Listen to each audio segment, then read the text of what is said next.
Če ste zboleli in dobili antibiotike, je možno, da se vam je porušila črevesna flora. V tem primeru je dobro pomisliti na probiotike.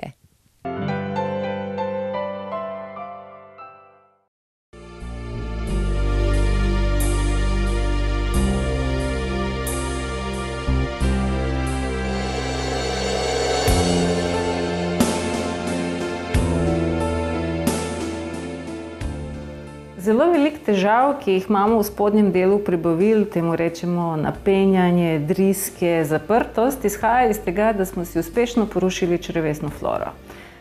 Danes se zelo veliko slišite o besedi probiotiki in prebiotiki, pa poglejmo, kaj to v resnici pomeni. Najlažje je razložiti, zakaj gre, če rečemo, da so probiotiki seme za travo, prebiotiki pa so gnojilo za travo. Torej, eno brez drugega ne gre. Predstavljajte si zdaj spomladi, pogledate svojo trato in na njej zijajo velike luknje. Tega se ne rešuje z gnojilom, treba dejansko dodati nekaj semena in zasejati trato na novo. Podobno je s črevesjem. Če smo zares s kakšnimi antibiotiki, kortikosteroidi, hormonskimi zdravili ali z nepravilno prehrano uničili veliko koristnih probiotičnih bakterij, potem več nimamo kaj za razmnoževati in je potrebno dodati nove. Če pa je naš travnik in naš notranji travnik še vedno v dokaj v redu stanju, potem si lahko pomagamo s tem, da ga le malo bolj prehranimo.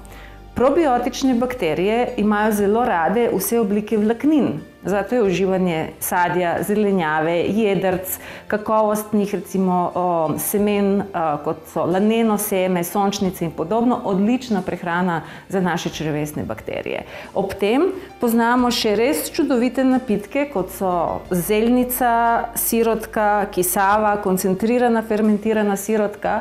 Vse delujejo tako, da v črevesju ustvarijo takšne pogoje, da se dobra semena zelo hitro primejo pa razmnožujejo, slaba oziroma patogene bakterije pa kvasovke, ki vam grenijo življenje, pa v takem okolju ne morejo rasti.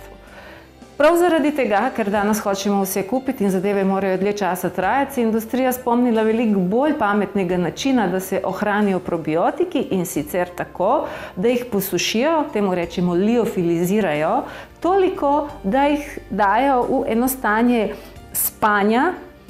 Takšni dobimo v obliki kapsul, v obliki praškov ali v obliki takih posebnih pripravkov, ker se probiotik dejansko nahaja v pokrovčku in šele, ko ta pokrovček predremo, bojo probiotične bakterije padle v posebno tekočino, ki omogoča, da se hitro opomorejo in razmnožijo. Ko to spijemo, dejansko spijemo oživljene probiotike, ki v našem telesu lahko delujejo naprej.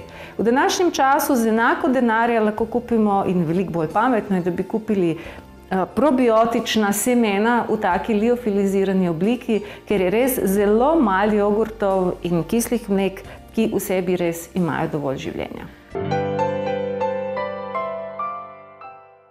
Upam, da boste s katero od današnjih ponujenih rešitev lažje premagali prehlad ali pa se ga celo ubranili.